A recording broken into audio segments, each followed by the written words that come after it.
the selection that Joe Biden made on his inaugural event, the poet, young 22-year-old black American poet who recited that beautiful poem. Now that is, Joe Biden has sent a signal that that blacks have equal opportunities, and this is one of Democratic Party's major points in agenda. You know, so I am hopeful, I am positive that though American society is polarized, I think American society. But there's a huge task ahead. Yes, challenging, very challenging, but I am positive and hopeful that, you know, Democratic government will produce some positive results. All right. If I may have a quick 1-minute comment from you, sir, on the same issue. Okay, I agree. You know that, I mean, there's this need for bandaging. You know, bandaging is perhaps a light word. I mean, that there is this. You know, I mean, there's a serious problem of polarization. But you know, there's also simultaneously the over-securitization of the American state can itself become an issue, because in the long run, you know, with policing and racial profiling, rather than it alleviating problems, I mean, it can further exacerbate them, right? And there is this blue-collar disgruntlement. You know, I mean, even within the Midwest, and a lot of those people have their own disgruntlement, right, which has been co-opted in the past, and there's need to address those structural problems for sure. And just, you know, the use of a security state won't be able to do it alone. But sir, for your participation, it was a pleasure having you, Dr. Saab, and that's all we have for this hour. I'll see you again. Till then, you take good care. Khuda Hafiz.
Just like the billboard paintings performed in Pakistan, there is another indigenous form of art performed in Pakistan, and it is the truck art. With its all colorful floral patterns, depiction of human heroes with creative aspects, ratios, calligraphy of poetic verse, and drivers' words of wisdom. This form of art is truly a part of Pakistani transport tradition. Many trucks and buses in Pakistan are highly customized and decorated by their owners. These adjourned vehicles are considered as moving art or jingle art. Because of their unique decor style, these vehicles are quite distinct in layers from other trucks around the world. Each part of the vehicle is decorated differently, with variations depending on the regional style.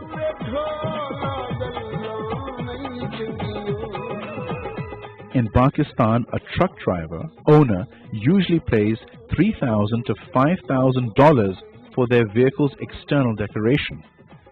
The art embellishes such trucks according to the particular tastes of the driver. Nearly every city in Pakistan has a unique decor. The Balochistani and Peshawari trucks are heavily trimmed with wood. Rawalpindi and Islamabad trucks have permanently featured plastic work. Camel-borne ornamentation is commonly seen in trucks decorated by Sindh artists. These trucks are also representative of different local, historical and cultural regions of Pakistan. Thus, these trucks are also representative of different historical and cultural regions of Pakistan, the enchanting arts and crafts of Pakistan.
Good evening, Assalamu alaikum. You're watching BTV World. I'm Fahim Banglish with the headline news for this hour.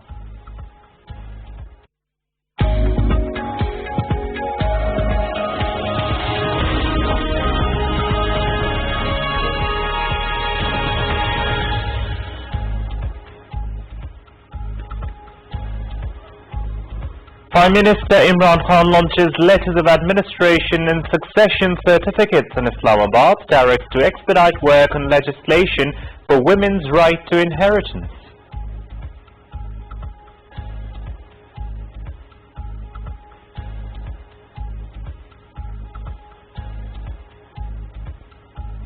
Prime Minister Imran Khan appreciates the online portal by the State Bank of Pakistan, which is a step to facilitate the general public in getting house building loans.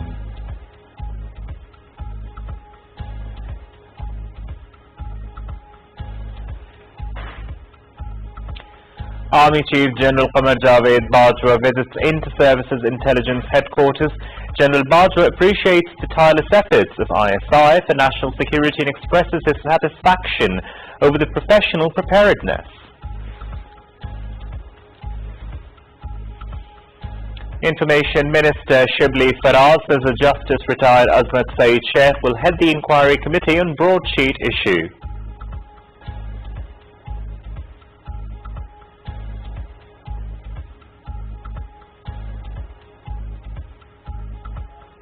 Foreign Minister Shah Mahmood Qureshi says China has promised Pakistan to give 500,000 doses of COVID-19 vaccine by the 31st of January as a goodwill gesture.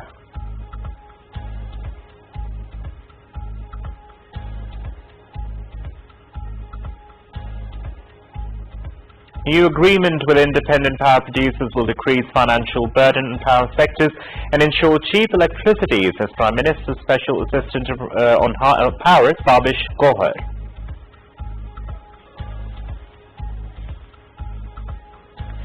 Pakistan Sport resumes training in Karachi after clearing third round of COVID-19 testing earlier. The first test against South Africa starts on the 26th of January in Karachi. BTV Sports telecasts the series live.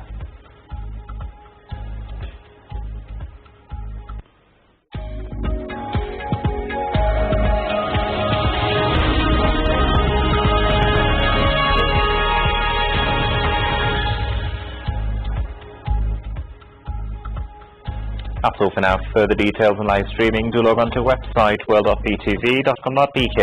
You can find us on our Facebook page with the name of BTV World and follow us on Twitter at WorldBTV. Thank you for joining us.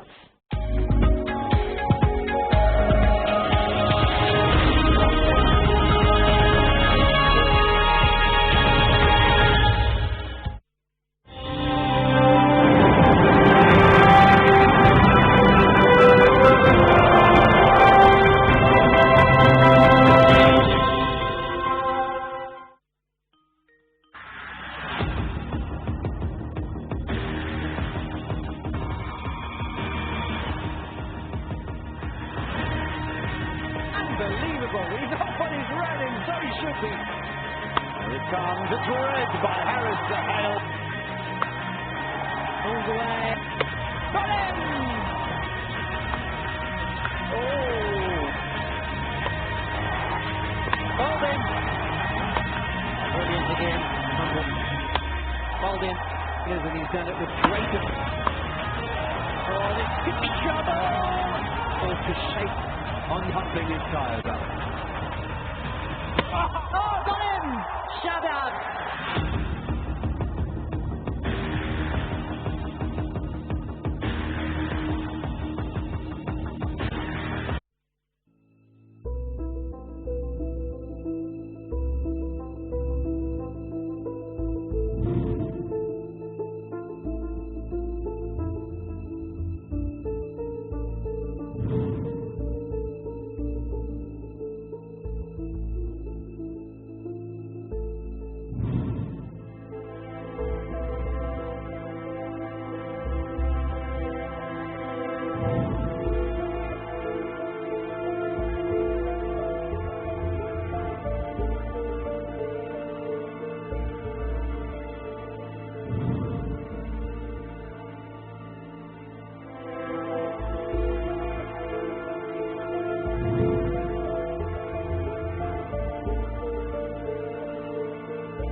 There are several practical measures you can take to protect yourself from the new coronavirus.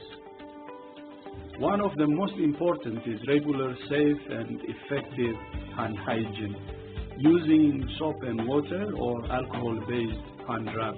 Here are the steps recommended by WHO to follow.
You too can have safe and clean hands anywhere.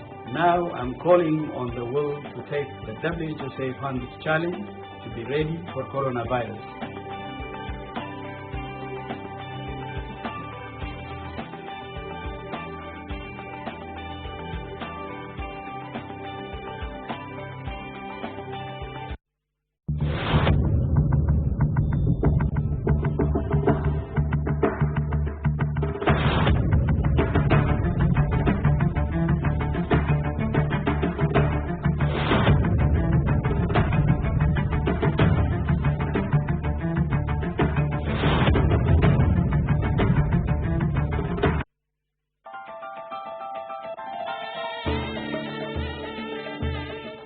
Mosque is the largest mosque in Pakistan. Located in the national capital city of Islamabad. Completed in 1986, it was designed by Turkish architect Vedat Daloke to be shaped like a desert Bedouin's tent.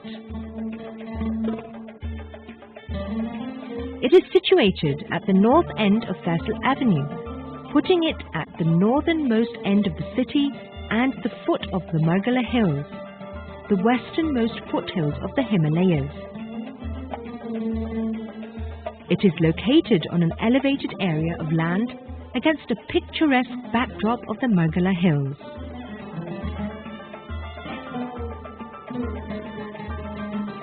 This enviable location represents the mosque's great importance and allows it to be seen from miles around, day and night. The Faisal Mosque is conceived as the national mosque of Pakistan and is named after the late King Faisal bin Abdulaziz of Saudi Arabia, who supported and financed the project. It is the largest mosque in South Asia and one of the largest mosques in the world. The Faisal Mosque was the largest mosque in the world from 1986 until 1993, when it was overtaken in size upon the completion of the Hassan II Mosque in Casablanca, Morocco. Subsequent expansions of the Masjid al-Haram, the Grand Mosque of Mecca, and the Masjid al-Nabi, the Prophet's Mosque in Medina, Saudi Arabia during the 1990s, relegated Faisal Mosque to 4th place in terms of size. Architectural wonders of Pakistan.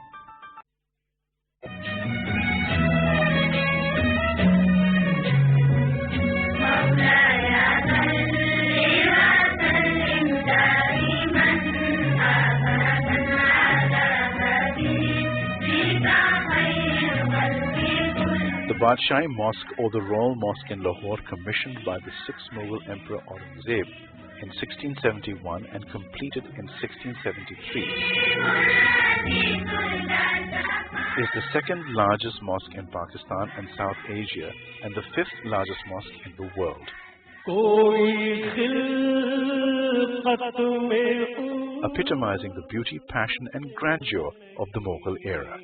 It is Lahore's most famous landmark and a major tourist attraction.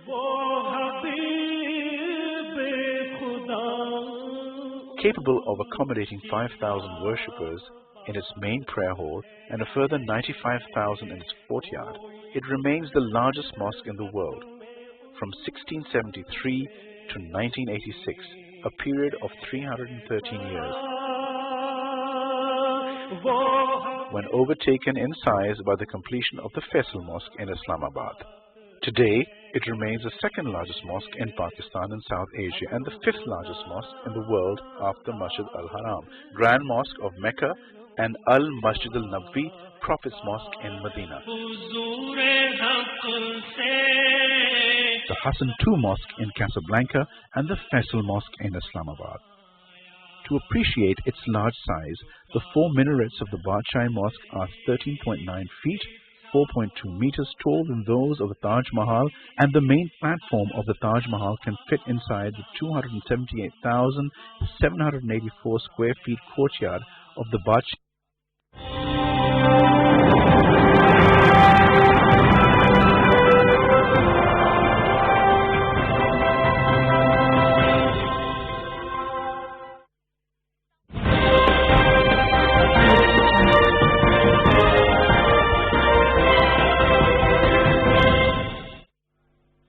Assalamu Assalamu alaikum and welcome to Perspective. We'll be talking about the broadsheet scandal, so to speak, as it continues vis-a-vis the political situation of the country. Of course, the Prime Minister has reiterated again that no NRO on any condition as far as the opposition is concerned. He also said that this is a consequence of bad decisions where we are at this time, and that therefore from now on all political decisions will have to be taken for the betterment of this country. We'll be talking about that. We'll also be talking about the reaction of the opposition as far as the broadsheet is concerned, the way that it is now being thrown back and forth between different political parties and being seen as some kind of validation of their own narrative. What is this twisting and turning about?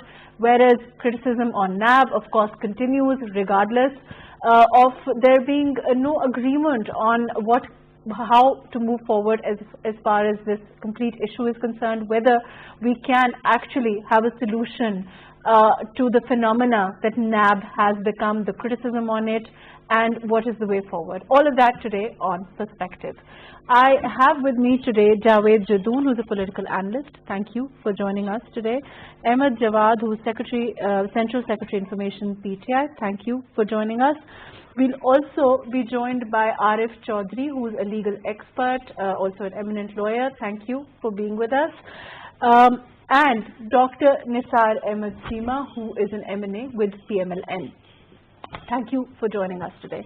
Javed sir, you've seen what happened as far as broadsheet is concerned. You know, we've also been talking about it. Unfortunately, it's not an issue that's letting up, so to speak.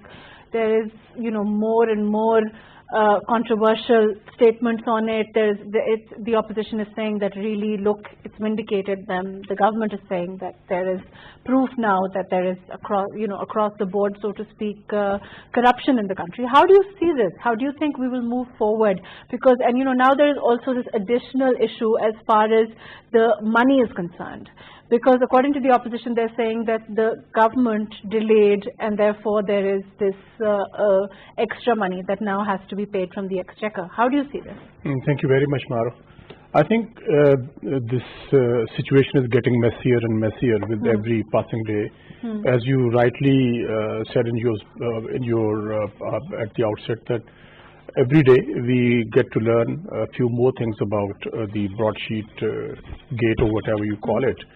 I think it's even in the last program we discussed that the way forward, in my opinion, was that the government should constitute a very high-powered commission, a judicial commission, and to the extent that even certain forensic experts should also be inducted in that particular commission, so that a probe, a real genuine probe, could be conducted into the affairs of the broadsheet. Because but there is a committee now, right? A committee, I think it won't suffice. In my personal opinion, there will be some quarters who are not going to accept the findings of the committee.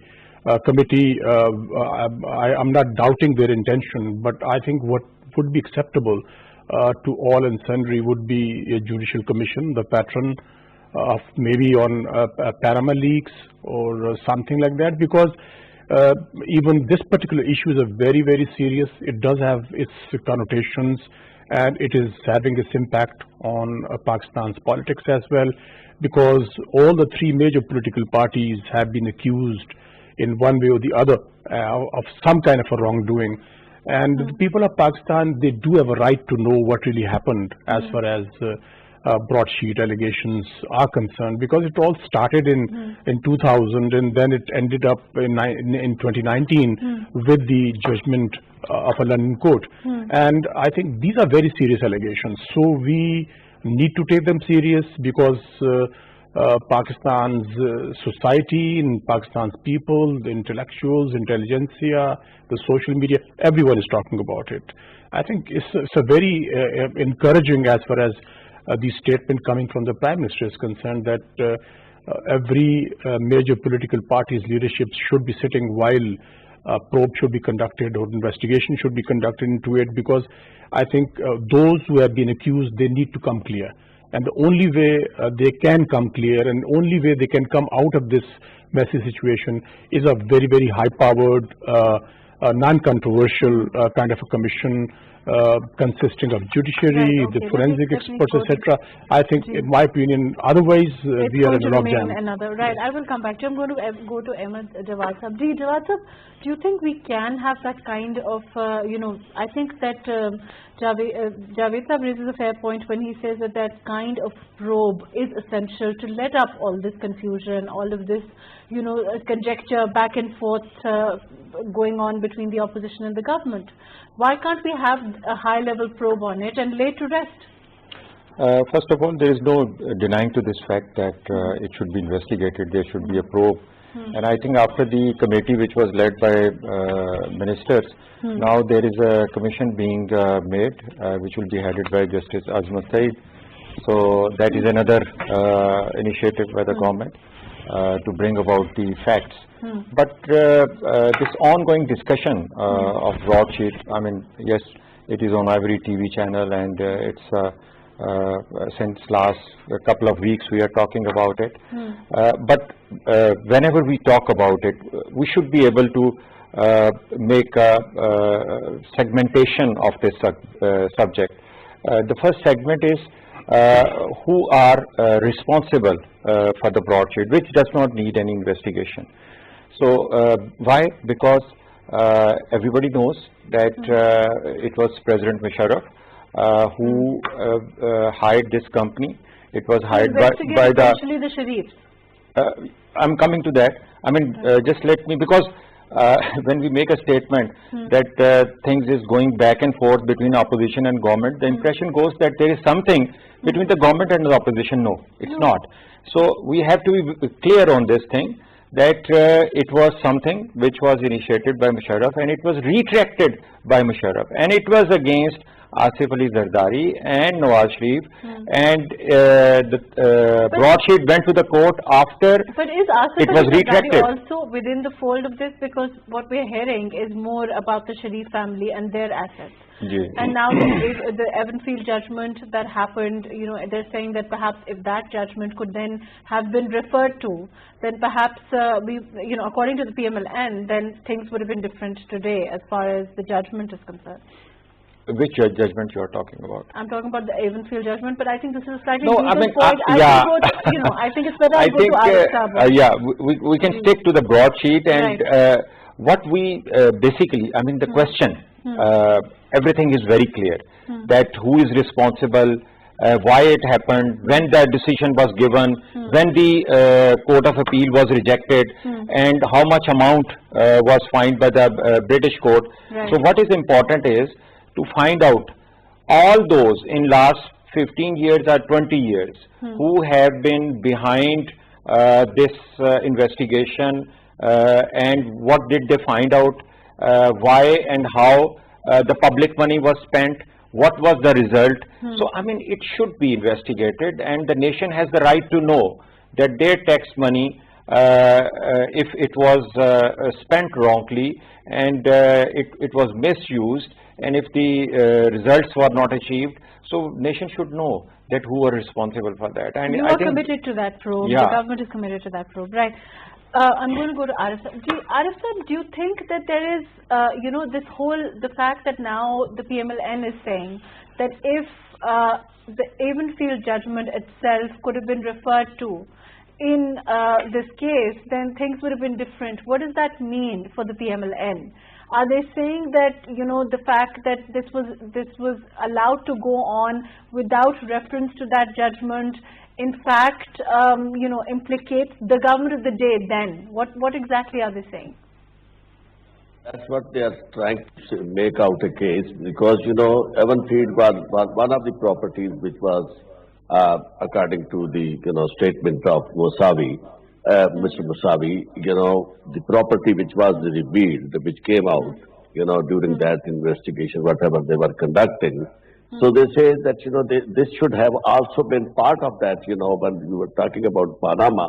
So, on one hand, Musavi is saying that, that proves that, this is the property which we had, in fact, located, this, Avonfield. But if this was the property which was located by them, then the government should have taken, at that point in time, should have taken that stand. that, you know, we have hired a company and this is all, it is not only Panama scam, but things are otherwise being unearthed through other sources. But unfortunately, at that point in time, the government was also that of Nawaz Sharif. It was not that of PTI. So, one important aspect which I really want to refer to, you know, here is that, you know, whatever I have been watching throughout while I was in America, everybody from Pakistan, when they cut a deal for anything for Pakistan, in terms of some legal investigation, some legal work, they are hiring, you know, somebody for as a lobbyist for Pakistan, or you know, such kind as Musavi was hired for the assets recovery.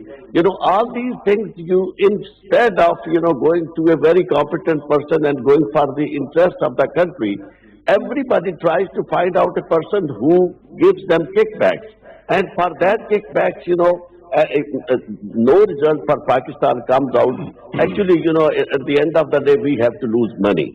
But this is important aspect of the matter does not lose sight, should not lose sight of the real issue. And real issue is that, you know, the responsibility is to be fixed. And, you know, only the narrative which is going to be forwarded, you know, as already taken by the opposition, that everything is, you know, being cooked up against them, that should not be accepted. Because you know, it is not the, you know, the stance which can help them out. Because on both ways, you know, Musavi made it very clear.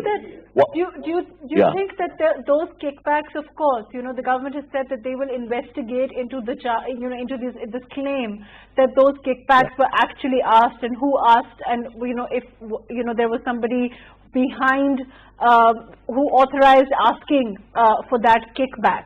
But do you think that, you know, once that is ascertained, only then we can move forward in terms of, you know, getting to what can be done about that, like, you know, as far as kickbacks is concerned?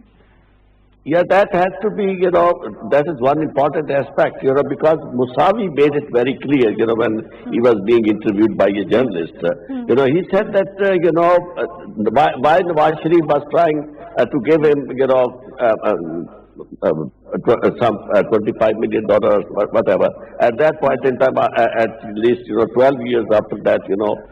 So he said, actually, because he was in the court, and all these things were going to be revealed in the court. So he was scared of the fact that, you know, that if this comes out, you know, so in the court, then everybody will come to know about all those things which I have already hidden.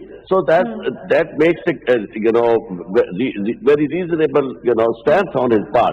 So I think, you know, this entire issue has to be looked into by an independent commission. And, you know, I think, you know, but now instead of having, you know, now if the commission is going to be headed by Justice Azmat Saeed, whatever conclusions, whatever, you know, comes out of that probe I think will be blemish free. Yeah, why not, you know, a judge of the Supreme Court, you know, who is already, you know, a working judge, you know, a judge in office. Because it is not a small thing. Let me come back to you. Yeah, because if you remember that, you know, a retired judge in, you know, missing persons case or in other travelers, I don't have, you know, so far we have not seen any proper results, you know, in those cases. Okay, yeah. I will come back to you. Let's talk more about that. But I want to go to Dr. Nisar Ahmed Cheema. Let's see what the PMLN has to say.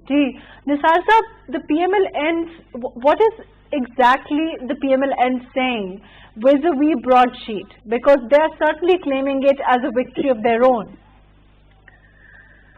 Maruk, as you know, broadsheet is a business firm. And its services were hired by General Musharraf. Right.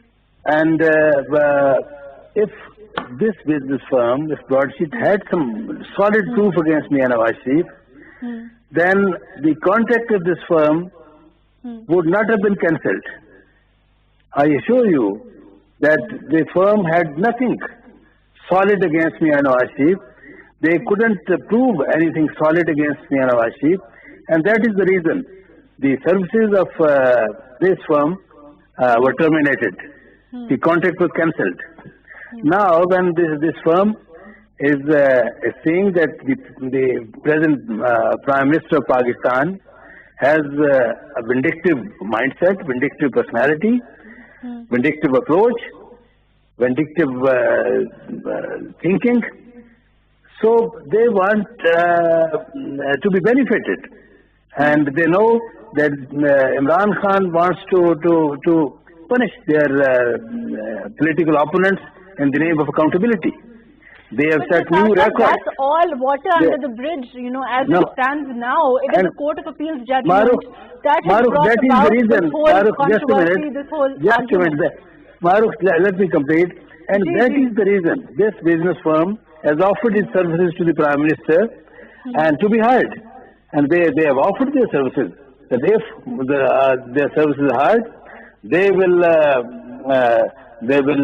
do whatever is possible against the political opponents of the Prime Minister. And that is the reason. They want, what they want is just a business deal from the present government. And you know what about kind of the commission to pay to Shahzad Akbar, you know. I mean, so many points have to be highlighted. So many points have to be. That may be true. Have to be explored. And thrown into. Just a second. You're saying that the government has an axe to grind. The government is saying the opposition has an axe to grind. The point is that there is a very real Court of Appeals judgment at play now, which has also made certain clarifications, which has also revelations, I think, which have also, you know, put all, you know, when Mossavi comes out and he talks about not only the PMLN, he said things across the board about different people in different political parties. So that itself has to give us something to think about. Our stand, Maruf, is that I mean, we have never been against accountability, but accountability should be free and fair. It should be across the board. It should be transparent. It should never be targeted. Before I go back to Jawad Saab, I will leave you with a simple question. You say that you want across the board accountability. Yeah, exactly. You say that, according to you, you say that there is political victimization. But the government says that when they talk about, for example, reforming the who can deny the fact, Maruf, that so far nothing has been proved against leadership, against the leadership of Muslim League Noon. And that is the reason why we need to go and work towards reforming an institution that doesn't seem to be doing much. I will come back to you. Jawad Saab, the investigation has now been continuing for, I think, more than a year as far as Shehbaz Sharif Saab is concerned, as far as Hamza Shehbaz is concerned. There seems to be a new issue that is picked up, if it's assets beyond means, if it's the water scandal, or, you know, there are a host of issues, but then nothing seems to come out of it. So what should the opposition do? Maruf, now I cannot comment on behalf of High Court or Supreme Court, wherever the cases are there, or with the NAB. I mean, there is an institution, there is a forum. If they have arrested somebody, it is based on certain acquisitions, some evidence. Now it has to be tried in the court of law, and how much time it is going to take, I'm definitely not in a position to comment on that. NAB never really seems to prove anything at all. You know, the prosecution is weak. That seems to be, a uniform opinion. The NAB, I mean, they presented their facts about last 2 years, how much money they have recovered. So it is around 350 billion rupees, which they have recovered. And it is, from where? From where have they recovered this money? Not from the Sharif family. It is multiple cases of corruption and different. So I don't have the list, but I think it is on the record. Anybody can just get it. On the other hand, in last 10 years, NAB could only recovered about 110 billion. So in 2 years, if you have recovered 3 times more than what was recovered in last 10 years. Are you taking credit for NAB? No, I'm not taking, because your question was about the performance of the NAB. So I have quoted what the NAB has presented on record. So it is answer to your question. I cannot speak on behalf of NAB. But since the question was that NAB has not been able to do anything, so I said... You're saying it's doing better than it did in the last 10 years. I mean, this is something which we know, But how long NAB should take? I mean, it's a question, it's a legal question. Perhaps the legal experts can answer that question, that how much is the limit that you can prosecute somebody for how many years before it is proven. So perhaps a legal expert can comment on that. Right, I will come back to you. Let's go to the legal expert. Ji, Imtiaz Saab, how, you know, what Jawad Saab is saying is that how long should a prosecution continue before one can rule out? Arif Saab, there is, can you hear me? Ji. Yeah. Ji, Arif Saab, what I'm saying is that how long should prosecution continue before one can rule out that this person is, you know, we can't prove anything against them. The point is the court then eventually decides that the prosecution is weak or the investigation is insufficient, all of that. Maruf, that's the problem facing the entire nation throughout. And now it has come to that level that, you know, things, it looks like, you know, the system has collapsed and, you know, crashed or collapsed, whatever word suits it. Because, you know, even that case, Panama case, if you remember, there was this honorable judge who was appointed to monitor the proceedings. Despite that fact, how long did it take? You know that, and everybody is aware of that. You know, it is all these cases are not being monitored by Supreme Court directly, but that was the case which was being monitored.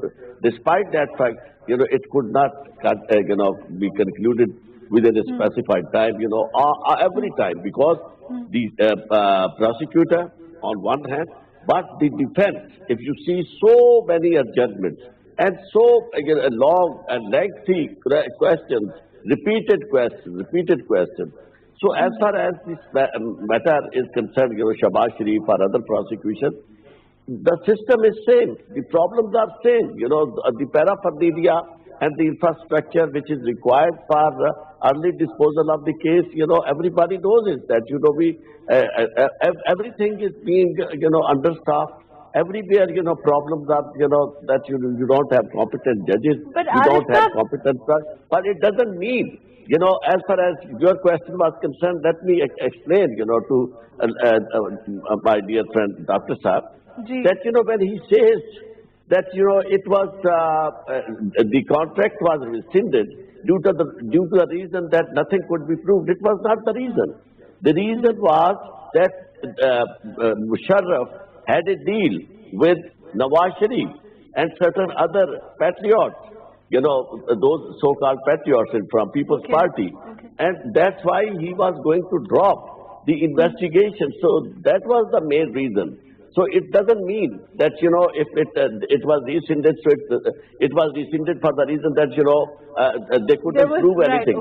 So that may be true, but the point is, then that is why the Prime Minister says that he doesn't want to give any NRO, he doesn't want to strike any deals, at the cost of accountability in this country.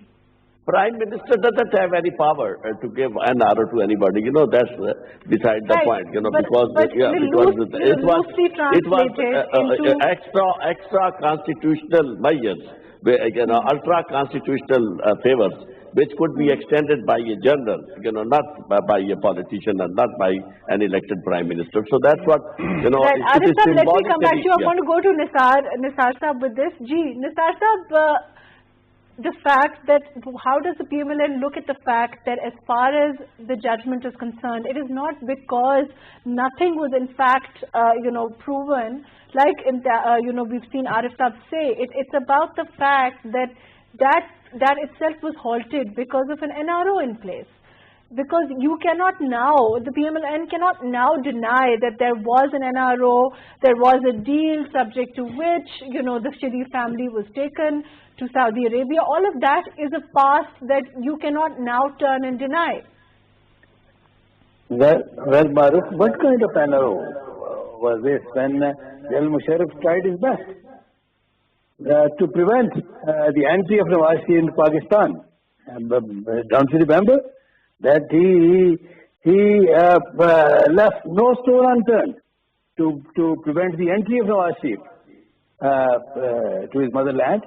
And what kind of NRO was this? There was no agreement. So the PMLN is now saying, or has been for a while, that there was no agreement between them and the then President Musharraf. And just a minute, Maruf.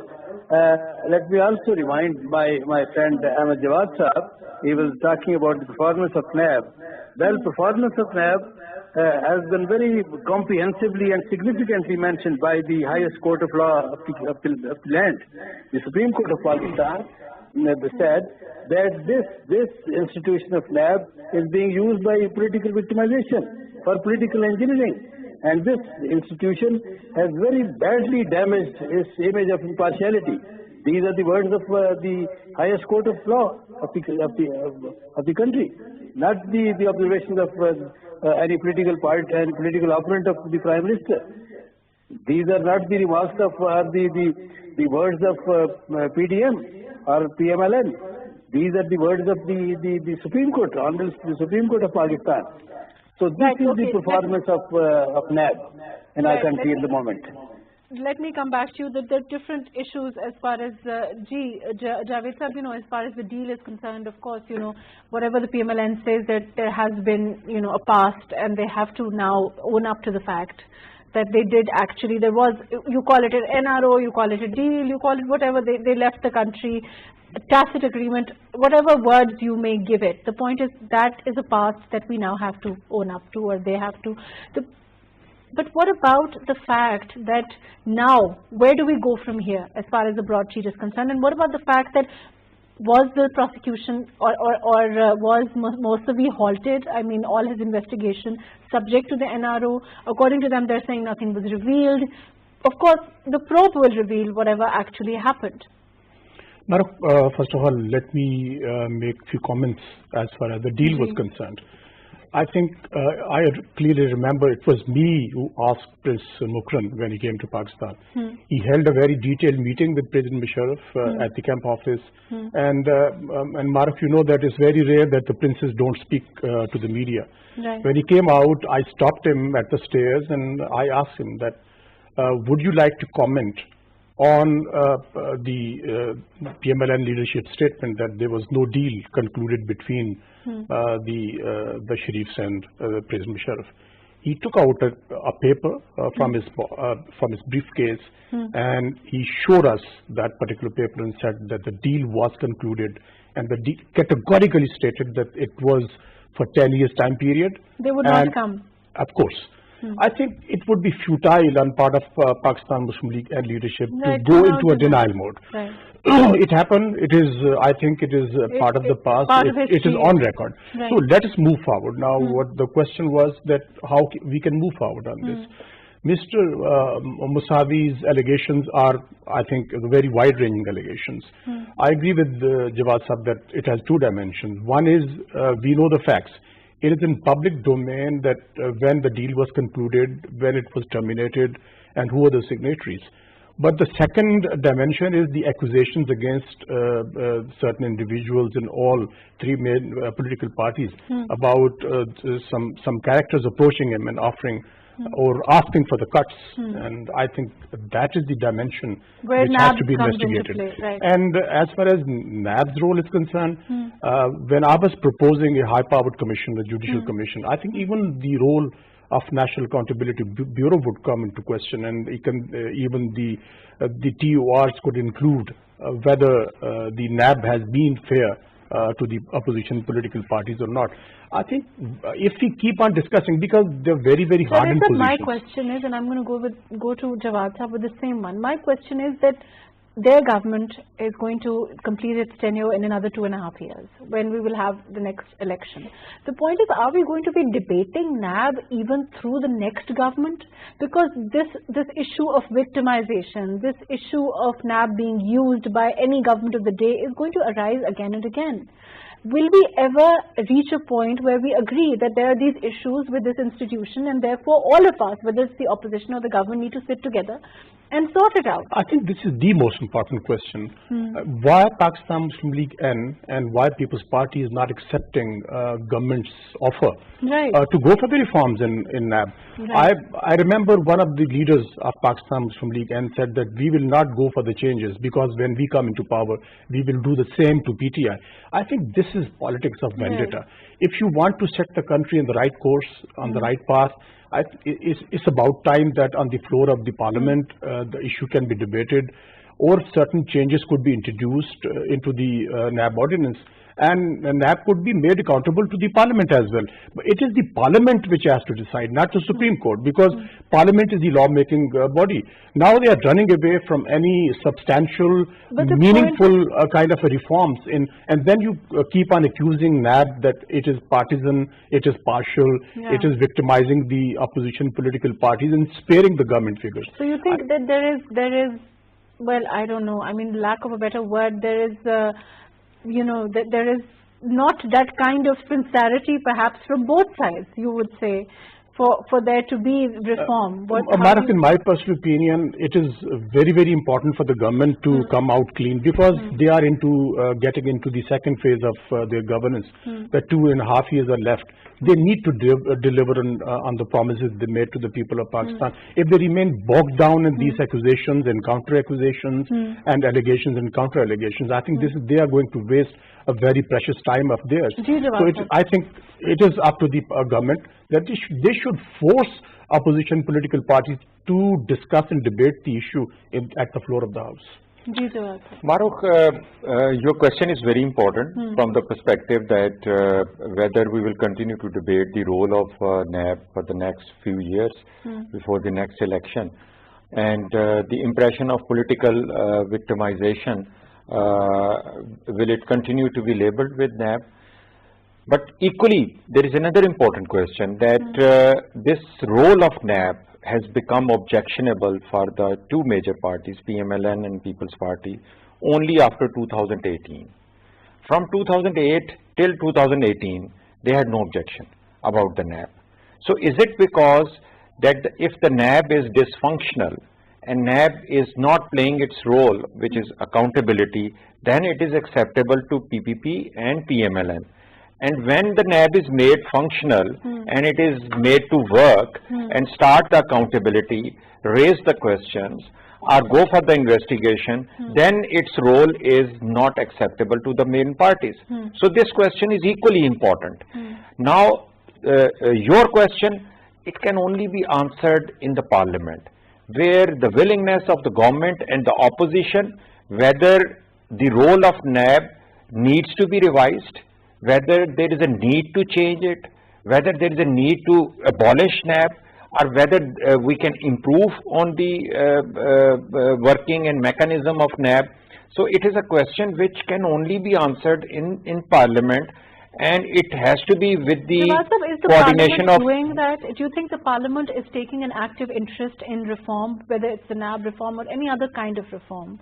Then we go back to that circular argument of the political parties being led by leaders who are then becoming the sole focus of the parliamentarians, safeguarding them, as the government says, or talking about accountability per se, according with relevance to their own leadership. And this reform or any other business of the so-called assembly not being as important or coming second to that. Maruk, if I have to answer this question based on the current situation in the Parliament, then the answer is no, because opposition is already on the streets and on the roads. They are not in the Parliament. So obviously there cannot be any debate, there can not be any reforms, any discussion in the Parliament. And once the discussion takes place on the roads, on the streets, or on the media, perhaps it will not reach to any conclusion, because it will remain a debate. If you'll allow me to say, it is not, you must acknowledge who set the tradition for that. If you are comparing with the dharna which was done by Pakistan Tehreek-e-Insaf, yes, you can object, but at the same time, you need to also see how Pakistan Tehreek-e-Insaf reached to this conclusion. Pakistan Tehreek-e-Insaf started its application with Election Commission, it went to High Court, it went to Supreme Court, it went to every forum which is available in Pakistan. When all those were finished, failed, and could not conclude any result, then PTI decided to, and what was the demand of PTI? It was demand of opening only 4 constituencies. Right, I will come back to you. Ji, Nisar Saab, why, you are at this time on the roads, not only you, but PDM, which is 10, 11 political parties. There is, vote ko izzat do, there is price hike, there is inflation, there is go Imran Khan, go, all of that. But the point is, don't you think that instead of that route, you could have tried perhaps a more productive route in the long run, and tried to do this through the parliament? You could have tried to empower institutions, you could have tried to debate on the reform, you could have tried to play an important role that could perhaps have led to a stronger democracy in this country. Maruf, we will certainly, all these we will adopt all the political strategies, but we will never follow PT leadership, which the entire nation witnessed when they 126 days of sit and de-chalk, when they burnt the utility bills, when they gave call to the nation for civil disobedience, as you remember, when they attacked the police, the Parliament House, the PTV, as you know, the entire nation knows very well. Nisar Saab, you will instead protest, regardless of COVID, and you will try to get as many people to come out as you can, and you will protest in front of the Election Commission, or you will have different rallies all over the country. You will instead take that route, as I understand it, and also then ask people to come to Islamabad, which seems to be the final point. But Maruf, you will kindly appreciate that so far we have never and will never take law in our own hands. We will never adopt any undemocratic strategies. We are democratic people, and we believe in democracy and democratic values, traditions. That is what I want to know. Nisar Saab, why not try to do all that through the parliament? Unfortunately, what happens is that when the opposition or the government come in the parliament, there is, instead of conducive. Sorry, I think he can't hear me. Ji, I'm going to go to Arif Saab. Ji, Arif Saab, reform, in your opinion, how do you see things legally speaking? In terms of, let's take a back seat. Let's view what the situation is as far as NAB is concerned. In your legal opinion, how do you see things? Do you think that there will be, there will be reform on NAB? I think there's a problem. He can't hear me. Let's move on. Ji.